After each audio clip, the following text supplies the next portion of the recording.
आज हम पढ़ने वाले हैं valence bond theory. Valence bond theory ये कोऑर्डिनेशन कंपाउंड का एक इम्पॉर्टेंट टॉपिक है। अगर आपको कोई कॉम्प्लेक्स दिया है और उसका अगर आपको हाइब्रिडाइजेशन निकालना है,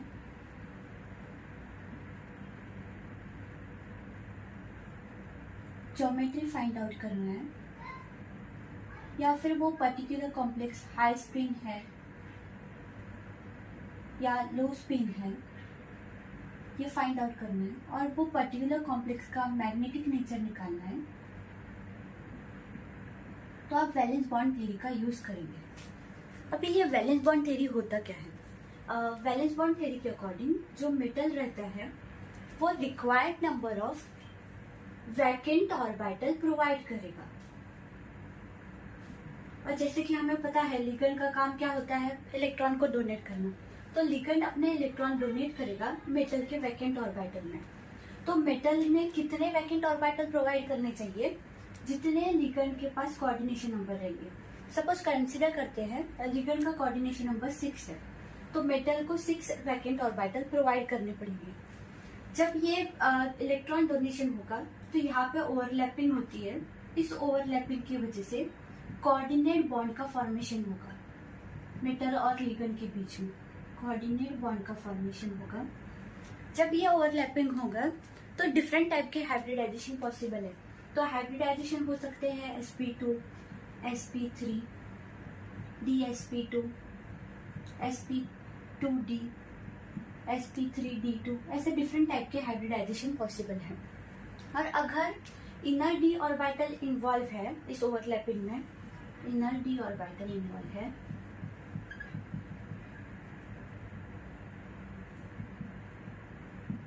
तो उस पर्टिकुलर कॉम्प्लेक्स को हम बोलेंगे इनर ऑर्बिटल कॉम्प्लेक्स।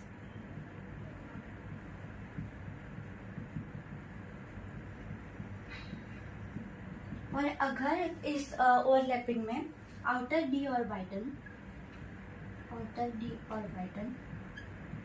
इन्वॉल्व है तो उसे बोलेंगे आउटर ऑर्बिटल कॉम्प्लेक्स।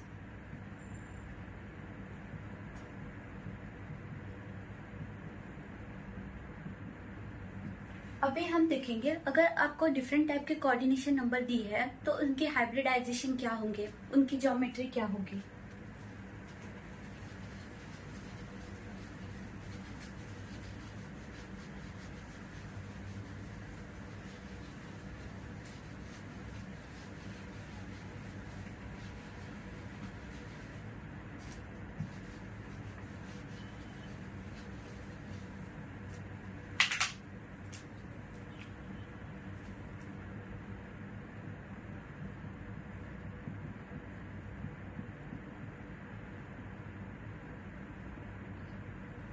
अगर कोऑर्डिनेशन नंबर 4 है तो दो टाइप के हाइब्रिडाइजेशन पॉसिबल है। एक है sp3 और दूसरा होता है dsp2। अगर हाइब्रिडाइजेशन sp3 है उस केस में ज्योमेट्री रहेगी टेट्राहेड्रल। और अगर हाइब्रिडाइजेशन dsp2 है तो उस केस में ज्योमेट्री रहेगी square plane.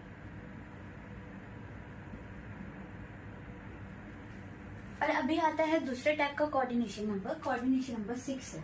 If coordination number 6 है उस केस में भी दो टाइप के हाइब्रिडाइजेशन पॉसिबल है। एक है sp3d2 और दूसरा होता है d2sp3। इन दोनों ही टाइप के हाइब्रिडाइजेशन में सेम ज्योमेट्री रहेगी और वो रहेगी ऑक्टाहेड्रल। अगर इस टाइप का हाइब्रिडाइजेशन आता है कोई कॉम्प्लेक्स का जिसमें आउटर डी यूज हुआ है तो उस पर्टिकुलर कॉम्प्लेक्स को बोलेंगे आउटर ऑर्बिटल कॉम्प्लेक्स।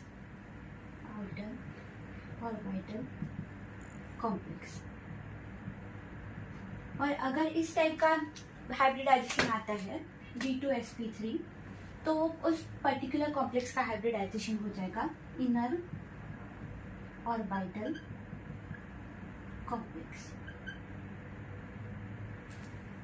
तो इस दो टाइप के कोऑर्डिनेशन नंबर आपको याद रखने हैं, कोऑर्डिनेशन नंबर 4 और कोऑर्डिनेशन नंबर 6।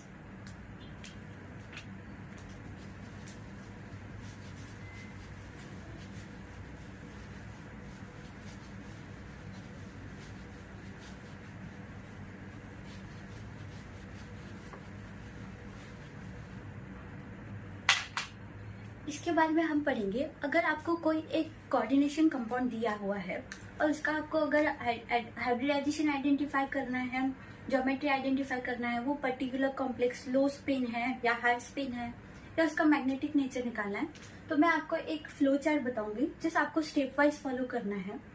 सपोज एक कॉम्प्लेक्स दिया हुआ है आपको, मेटल है, उसके अंदर लिगेंड है, उसका पर्टिकुलर एक कोऑर्डिनेशन नंबर है। तो सबसे पहला स्टेप रहेगा, आपको चेक करना है central metal atom. Central metal atom, अगर ये central metal atom 3D series का है, 3D सीरीज, उस केस में आपको सबसे पहले ऑक्सीडेशन स्टेट फाइंड आउट करना है। फर्स्ट स्टेप हो गया, आपको पहले आइडेंटिफाई करना है वो कौन से सीरीज का एलिमेंट है। इफ 3D सीरीज का है, उस केस में आपको ऑक्सीडेशन स्टेट फाइंड आउट करना है। इफ ऑक्सीडेशन स्टेट ये ग्रेटर देन 3+3 आता है, उस केस में ऑलवेज पेयरिंग होगी, ऑलवेज पेयरिंग होगी। और अगर ऑक्सीडेशन स्टेट, ये जो ऑक्सीडेशन स्टेट है वो लेस देन इक्वल टू +3 आता है, उस केस में आपको पहले आइडेंटिफाई करना है लिगेंड को। और ये लिगेंड दो टाइप के होते हैं। अगर लिगेंड है स्ट्रॉन्ग फील्ड लिगेंड, उस केस में पेयरिंग होगी। और अगर जो लिगेंड है वो वीक फील्ड लिगेंड है, तो उस केस में पेयरिंग नहीं होगी, नो पेयरिंग। सबसे पहले आपको क्या करना है, सेंट्रल मेटल एटम चेक करना है। अगर वो central metal atom 3D series का है तो ऑक्सीडेशन स्टेट चेक करनी है। अगर ऑक्सीडेशन स्टेट ग्रेटर देन +3 है तो पेयरिंग होगी। और अगर oxidation state less than equal to +3 है, उस केस में आपको लिगेंड को चेक करना है। अगर लिगेंड स्ट्रॉन्ग फील्ड है तो पेयरिंग कराना है, और अगर लिगेंड वीक फील्ड है उस केस में पेयरिंग नहीं करानी है। पर अगर central metal atom 3D series का नहीं है, उस केस में आपको चेक करना है। अगर वो 4D या 5D सीरीज का है तो ऑलवेज पेयरिंग कराना है, ऑलवेज पेयरिंग ऑकर।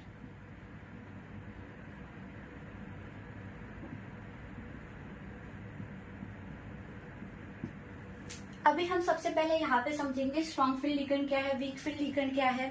फिर मैं आपको एक क्वेश्चन कराऊंगी, तो आपके जो भी डाउट्स है वो वहां क्लियर हो जाएंगे।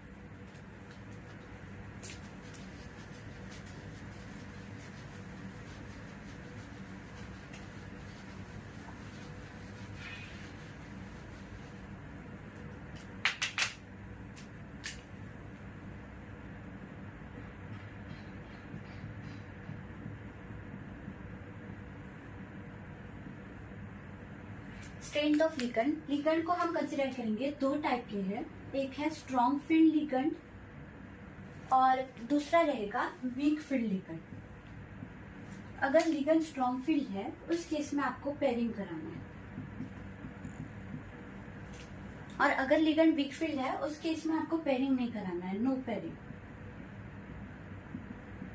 और एक्चुअली में ये जो लिगेंड का कंसेप्ट है वो बीबीटी ने नहीं एक्सप्लेन किया है, वो CFT ने एक्सप्लेन किया है। पर मैं आपको एक शॉर्टकट ट्रिक बता रही हूँ, अभी के लिए आप वो फॉलो करिए। और जो स्ट्रेंथ ऑफ लिगेंड का कंसेप्ट है वो CFT में हम डिटेल में पढ़ेंगे। तो आप कैसे आइडेंटिफाई करेंगे कौन से लिगेंड स्ट्रॉन्ग फील्ड है और कौन से लिगेंड वीक फील्ड है। इन केस में आपको एक शॉर्टकट ट्रिक फॉलो करना है, जिस याद रखना है आपको, सिनॉक्स। अगर कोई लिगेंड है उसमें डोनर एटम कार्बन या नाइट्रोजन है, उस केस में जो लिगेंड रहेगा वो स्ट्रॉन्ग फील्ड लिगेंड रहेगा।